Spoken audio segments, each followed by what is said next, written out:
Hello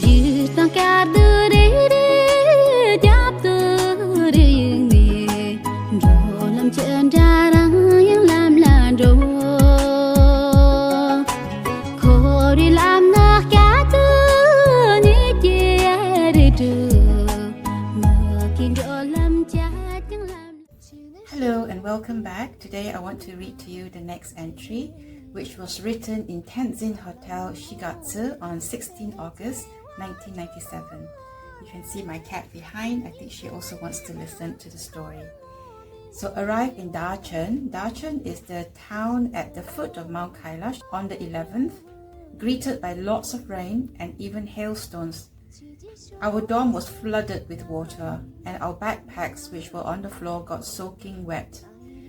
I left my backpack on the floor and I could hear very heavy rain in the night. I was so tired, I didn't wake up. And when I got up, I'm not sure whether it was in the night or the next morning, my backpack was soaking wet and my food, my raisins and my nuts, which were in plastic bags, were gone. I think they had been washed away. So it says here, I was pissed off as I was exhausted, as you can imagine, and attacked by gastric pain. I didn't have proper meals for several days now, so I had very bad gastric pain. Worst of all, my supply of nuts and raisins got washed away, and I am now without food for the rest of the journey. There is nowhere to get food along the way. So I don't know what is to happen. The next day was much better and less cold. In the afternoon, I climbed Mount Kailash, but only up to the first temple. I waited at the temple when it started raining, while Bin climbed up to the snow line. Mount Kailash is a holy mountain and the source of some important rivers. I think I've told you about that in the last video. We were privileged to have paid homage to it. Here I would like to talk about the Kora because that's what the Tibetans did. So a Kora is a type of sacred pilgrimage or circumambulation that is commonly practiced in Tibetan Buddhism. The term Kora refers to walking in a clockwise direction around a sacred site such as a temple, monastery, mountain or stupa while praying or meditating. The purpose of a Kora is to purify oneself, accumulate good karma and gain spiritual merit. The practitioner stands with hands in prayer position, palms together in front of the chest. They bring their hands to the forehead, mouth and chest, symbolizing thoughts, words and actions, and they lower themselves. The practitioner then lies fully on the ground like this, extending their arms in front of them until they are lying flat on their stomach with their face to the ground. They make a small mark on the ground with their hands or leave a small object to signify where they will stand up again, continuing from that exact spot. After each prostration, they return to a standing position, move to the marked spot, and begin the process again. So you can see that it's not easy. One of the most famous and challenging Koras is the pilgrimage around Mount Kailash in Tibet. This Kora is about 52 kilometers long and typically takes 2 to 3 days to complete. Pilgrims believe that one complete circumambulation of Mount Kailash can erase a lifetime of sins, while 108 circumambulations may lead to enlightenment. I didn't do it, I just climbed up to the first temple. But Warwick did it. You can see how tired he was here. I'm going to read bits of his letter. So my walk around Kailash started to get tough. I had the most intense headache that would come and go in waves. It seemed it was okay once I got some momentum up. I guess my body could produce endorphins. The next morning, we left on the same truck. The driver knew I had no food, and every time we stopped for meals, he would offer me some tsampa. I think I told you about this in my last video.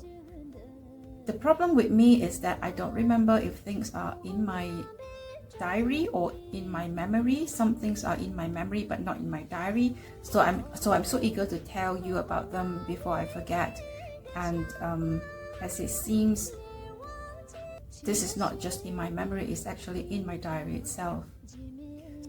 So it says here, tsampa is basically dough flour mixed with water or sometimes tea. He would give me a bowl with some flour in it. I would add water and start kneading. Very often the flour had yak-fur in it. I think I also told you about this in the last video. So I had to pull out the fur as I was kneading or eating it. I remember having to pull fur out of my mouth as I'm eating. Sometimes we had a stick of spring onion to eat the tsampa with, and that made all the difference. It actually doesn't taste too bad. Yeah, the spring onion, it was very rare that we had a spring onion, but when we did have one, it was so delicious. Water was another problem, a big problem. I had to refill my water bottle at the lake. The water looked like coffee.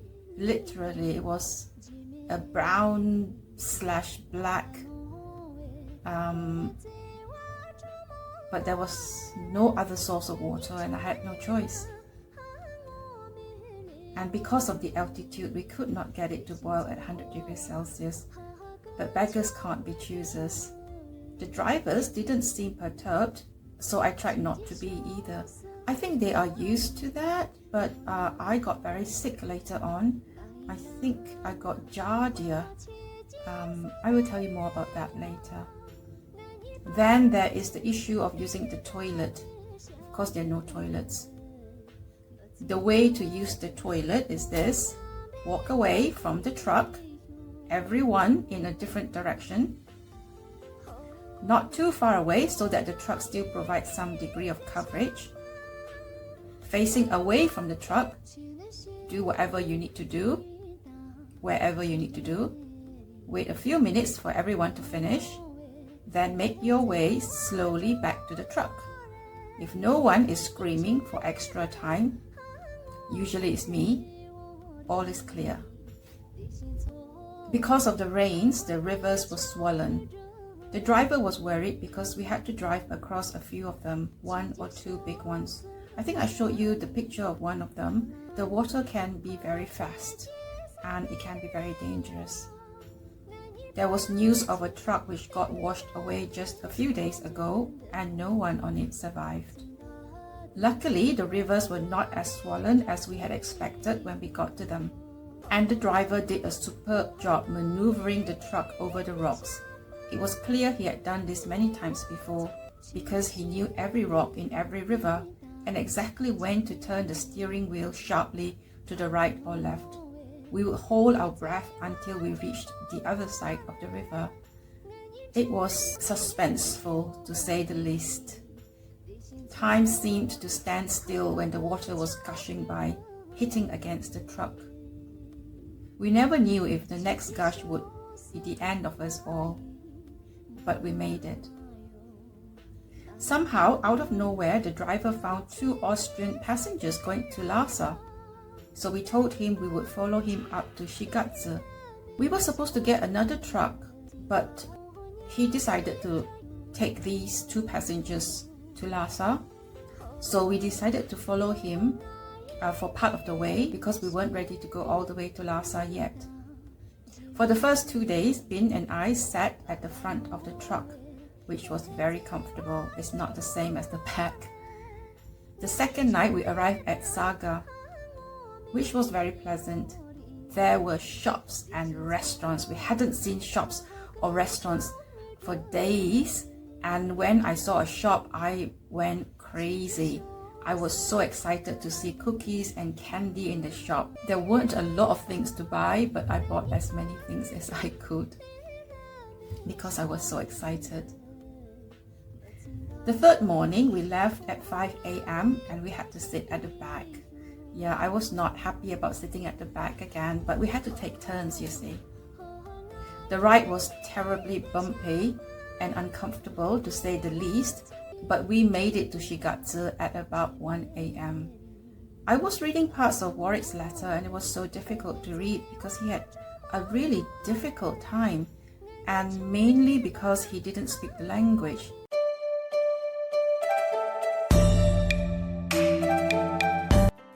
Chinese people in Malaysia form one of the largest and most influential Chinese communities in Southeast Asia.